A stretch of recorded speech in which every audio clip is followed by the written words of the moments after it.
తెలుగు చలనచిత్ర చరిత్రలో అందరి అంచనాలను మించిపోయి కలెక్షన్ల సునామీని సృష్టిస్తున్న ఫిదా సినిమా 14 రోజుల్లో 60 కోట్ల వసూళ్లతో ట్రేడ్ ఎనలిస్టులను విస్మయానికి గురిచేస్తోంది.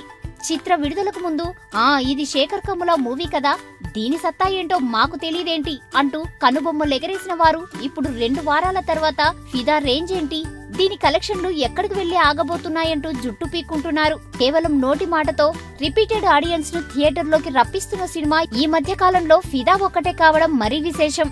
చిన్న సినిమాల్లో అతిపెద్ద విజయం సాధించిన చిత్రంగా ఫిదా రికార్డు సృష్టిస్తోంది.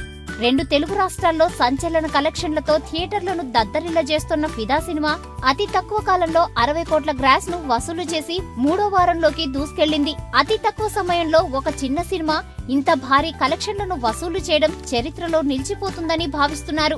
ఓవైపు చాలా బాగుంది అనే నోటి మాటలతో ప్రచారం జరుగుతుండడం, దానికి తగ్గట్లే చూసిన వారే మళ్లీ మళ్లీ థియేటర్స్ కి రావడం, దీంతో కలెక్షన్లు రోజు రోజుకు నిలకడగా కొనసాగుతుండడం చూసి ప్రతి ఒక్కరూ షాక్ అవుతున్నారు. ప్రపంచవ్యాప్తంగా ఇప్పటి వరకు 35 కోట్ల షేర్ అందుకున్న ఫిదా సినిమా ప్రపంచవ్యాప్తంగా 60 కోట్ల గ్రాస్ వసూళ్లను సాధించింది. మరో 10 రోజుల పాటు పెద్ద సినిమాలేవి విడుదల కావు కాబట్టి ఆగస్టు 11 వరకు ఫిదా కలెక్షన్లకు డోకా లేదనిపిస్తోంది.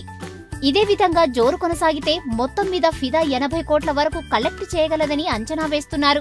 టోటల్ రన్ లో 80 కోట్ల నుంచి 100 కోట్ల వరకు కూడా కలెక్షన్లు పెరిగే అవకాశం ఉందని కూడా భావిస్తున్నారు. ఇదే జరిగితే ఫిదా రికార్డును బద్దలు కొట్టడం ఏ చిన్న సినిమాకు సాధ్యం కాదు. అమెరికాలో బాహుబలి 2 తర్వాత అత్యధిక కలెక్షన్లను సాధించనున్న సినిమాగా కూడా ఫిదా రికార్డుకు చేరువలో ఉన్నట్లు సమాచారం. టాలీవుడ్ లోకి నిన్నగాక మొన్న వచ్చిన బచ్చా అనుకున్న వరుణ్ తేజ్ స్టార్ హీరోల చిత్రాలను కూడా బొక్కబోర్లా పడేస్తుండడం చూసి ఆయా హీరోల అభిమానులే షాక్ తింటున్నారంటే అతిశయోక్తి కాదు. ఈ వీడియో గనుక మీకు నచ్చినట్టయితే లైక్ చేయండి, షేర్ చేయండి, సబ్స్క్రైబ్ చేసుకోండి.